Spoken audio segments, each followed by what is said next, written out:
متحدہ قومی موومنٹ، بسم اللہ الرحمن الرحیم، MQM سیاسی پارٹی پاکستان میں کتنی ہے؟ نمبر 1 PTI، نمبر 2 پاکستان مسلم لیگ نواز لیگ، نمبر 3 پیپلز پارٹی، اور سندھ میں نمبر 4 ایک پارٹی ہے، اس کو کہتے ہیں MQM۔ بنیادی طور پر ان کے سربراہ الطاف حسین تھے، اب مختلف لوگ ہیں ان کے سربراہ۔ متحدہ قومی movement operating mainly in urban Sindh کو ہم 2 حصوں میں تقسیم کرتے ہیں۔ ایک حصے میں حکمرانی پیپلز پارٹی کی ہے اور دوسرے حصے میں حکمرانی MQM کی تھی، not now، MQM کی تھی۔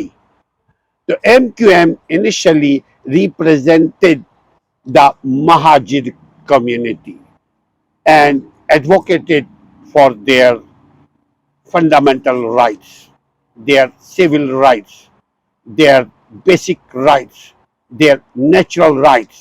It has gone through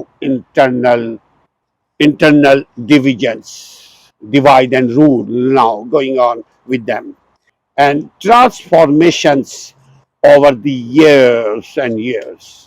ایک زمانہ تھا کراچی میں MQM سے آگے کوئی نہیں تھا۔ ایک وقت تھا کہ کراچی میں MQM کی طوطی بولتی تھی، اب نہ ان میں اتحاد ہے، اب نہ وہ منظم ہیں، اب نہ وہ سیاسی پارٹی رہی ہے، بلکہ اب چھوٹے چھوٹے گروپس میں ڈیوائڈ MQM ہو چکی ہے۔ وجہ جو بھی ہو ہم سب جانتے ہیں۔ یہاں گفتگو ہماری ہو رہی ہے کہ پاکستان میں اس قدر سیاسی پارٹیز ہونے کے باوجود پاکستان کو ترقی کیوں نہیں مل رہی؟ پاکستان میں غربت اپنے کم ترین سطح کو چھو رہی ہے۔ غربت کی انتہا یہ ہے کہ جاب نہیں ہے پڑھے لکھوں کو۔ غربت کی انتہا یہ ہے کہ جو انجینئرز ہیں، ڈاکٹرز ہیں، سائنٹسٹ ہیں، آرکیٹیکچرز ہیں، ITs ہیں، یہ سب کے سب جاب لیس ہیں۔ وجہ آپ یہی سیاسی پارٹیز جب یہ ایک نہیں ہوں گے تو یقیناً جو دوسری قوتیں ہیں وہ آپ کے عدم استحکام سے، آپ کے ڈس یونٹیز کی وجہ سے، آپ کے آپس کے لڑائی جھگڑے کی وجہ سے دوسری قوتیں فائدہ اٹھائیں گی۔ الگ ہن ساڈی باری تمہارو یور باری، یہ ہوگا اور ملک ایسے ترقی نہیں کر سکتا، عوام خوشحال نہیں ہو سکتے۔ یہی 2 چیز ہے، نہ ملک۔ آپ بادشاہوں کے نظام کو دیکھیے، عربوں کے نظام کو دیکھیے کہ وہاں عوام کا جو حال بھی ہو لیکن ملک ترقی کے اوپر ہے۔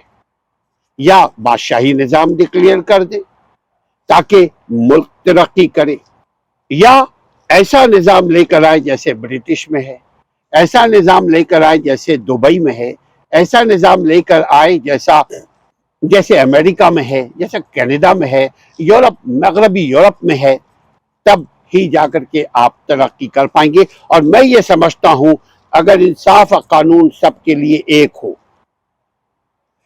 جتنے ادارے ہیں وہ انڈیپینڈنٹ ہوں مگر accountable who, in front of constitution, in front of law and in front of public, اگر ایسا ہو تب آپ کا ملک، ہمارا ملک ترقی کر سکتا ہے۔